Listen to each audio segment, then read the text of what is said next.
Fascist বলতে কি বোঝায়, তারা আমাকে ফ্যাসিস্ট বলে। আমি সবাইকে অনুরোধ করব যে ফ্যাসিস্টের ডেফিনেশন কি এবং ফ্যাসিস্ট হিসেবে আমার সময় কি অবস্থা ছিল আর এখন ডক্টর ইউনূস কি কি করছে। ফ্যাসিস্ট খেতাবটা তো তারই পাওনা, সেই সাথে জঙ্গি, যত জঙ্গি সন্ত্রাসী সবাইকে সে মুক্তি দিয়ে দিয়েছে। এই সময় তিনি এখন আরেকটা কাজ শুরু করছেন, সেটা হলো কি, তার যে ওই যে মিথ্যা কথা তৈরি করে করে বাজারে ছাড়া, সোশ্যাল মিডিয়াতে ছাড়ার যে মেকানিজমটা আছে সেইটা এখন কাজে লাগাচ্ছে। এখন বসে বসে ওই অবৈধ ক্ষমতা দখলকারী সে যেটা কাজ করবে সেটা হলো ইউনূসকে আরো ক্ষমতায় দেখতে চাই, নির্বাচন না ইউনূসের ক্ষমতা। এখন যখন নির্বাচনের দাবি তুলছে, যদিও আমি পদত্যাগ করি নাই, আমি এখনো সংবিধান মোতাবেক ক্ষমতায় রয়েছি, সেখানে জোর করে সরানো হয়েছে। সেখানে এখন তার প্রচেষ্টা যে এমন ভাবে সে একটা জনমত সৃষ্টি করবে যার মাধ্যমে তারা প্রচার করবে যে না আমরা ইসে চাই, ইউনূসকে চাই, ইলেকশন চাই না, এই জাতীয় এগুলি সব তৈরি হবে নিজেরাই। ওখানে তার ওই মিথ্যা কথা বলার যে লোকগুলি ভাড়া করে অনেক টাকা দিয়ে বসে রেখেছে, সেখানে বসে বসে এই কথাগুলি তারা তৈরি করবে, এই কন্টেন্ট তৈরি করে করে সব জায়গায় ছাড়বে যে না, যাতে তার আর ক্ষমতা থেকে যাওয়া না লাগে। এটাই হচ্ছে তার এখন সর্বশেষ প্রচেষ্টা, সে এভাবেই চালাচ্ছে। তার জন্য হাজার হাজার কোটি টাকাও সে খরচ করছে, কারণ বাংলাদেশের প্রত্যন্ত অঞ্চলে সে এক একজন করে তার এজেন্ট লাগিয়ে রেখেছে। সে তাদের এই লোকজন দিয়ে যেটা করা হচ্ছে যে তার ওই মিডিয়ার মাধ্যমে সে এখন এটাই প্রচার করবে যে না, ইউনূস খুব ভালো কাজ করছে, এখন আর তাকেই রাখতে হবে, তাকে 5 বছর রাখতে হবে। ইউনূসকে নাকি তারা প্রধানমন্ত্রী হিসেবে রাখতে চায়, তাকে নাকি রাষ্ট্রপতি হিসেবে রাখতে চায়। এই ধরনের নানা প্রচারণা চালানোর জন্য সে নিজেই মিটিং করে একটা এই ধরনের একটা বুদ্ধি পরামর্শ দিয়ে তার লোকদের ছেড়ে দিয়েছে যে তাদেরকে দিয়ে এখন এই ধরনের প্রচার আপনারা 2-4 দিনের মধ্যেই দেখতে পারবেন যে এই প্রচার শুরু হয়ে গেছে যে না, এখন ইউনূস থাকবে, ইউনূস না থাকলে নাকি কিছুই হবে না, দেশ নাকি একটা উন্নতি হবে না। কি উন্নতি করেছে? হলি আর্টিজেনে যারা সেখানে সন্ত্রাসী জঙ্গি কাজ করলো সেটাকে আমরা দমন করলাম এবং তাদের খুঁজে বের করে সাজা দিলাম, তারা মুক্ত। সেখানে যে 29 জন মানুষ মারা গেল, এটার কি জবাব দেবে সে?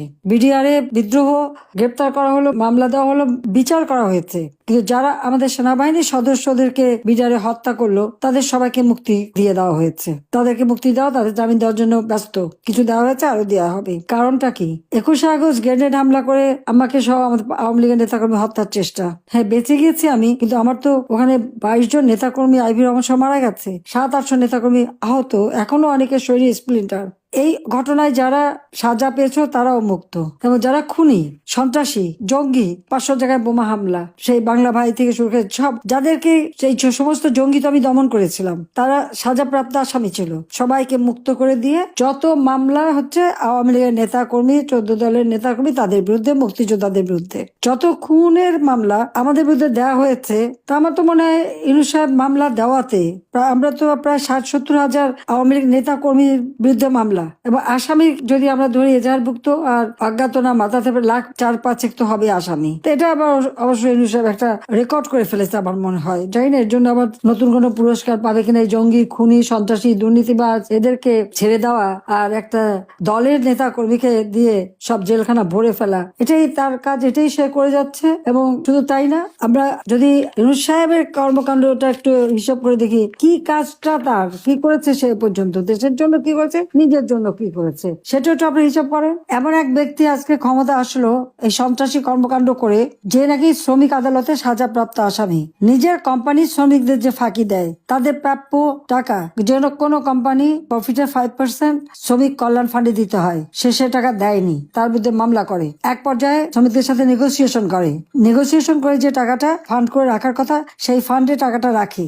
পরবর্তীতে আবার ওই ফান্ডের থেকে 25 কোটি বা 26 কোটি হবে এরকম টাকা তুলে নিয়ে সেই টাকার থেকে শ্রমিক আন্দোলনের সভাপতি এবং সাধারণ সম্পাদক এবং তাদের আইনজীবী তাদেরকে ঘুষ দেয়। 3 কোটি টাকা করে শ্রমিক সেই আন্দোলনের যে সভাপতি, সেক্রেটারি তাদেরকে টাকা দেয়। এমনকি তখন যিনি অ্যাটর্নি জেনারেল ছিলেন তাকেও 12 কোটি টাকা নিয়ে সাধে। ইউনূসের আবার এজেন্ট থাকে, সে যে কাজ করে তার লবিস্ট ফার্ম, এখানকে একজনকে সে ব্যবহার করে, তাকে দিয়ে লবিস্ট করা।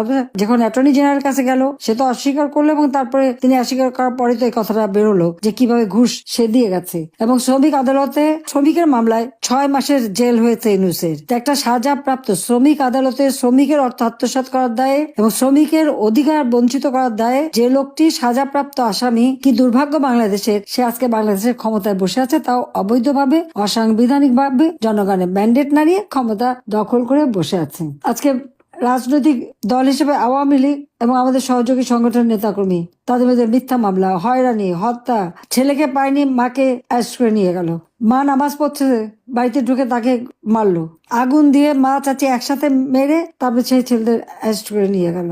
এখন যখন তার জারি জুরি ফাঁস হয়ে যাচ্ছে এবং চারিদিকে এখন মানুষ চাচ্ছে গণতন্ত্র ফিরে আসুক, কারণ এখন তো কোনো গণতন্ত্র নাই, কোনো নির্বাচিত সরকার ক্ষমতা নাই, জবরদস্তি করে ডাকাতি করে ক্ষমতা দখলকারী এখন বসে আছে ক্ষমতায়। এবং চারিদিকে যখন এমনকি সমস্ত দ্রব্যমূল্য বৃদ্ধি পেয়ে গেছে, মানুষের ক্রয় ক্ষমতা নাই, মানুষের জীবনের আবিষ্কার উঠে গেছে,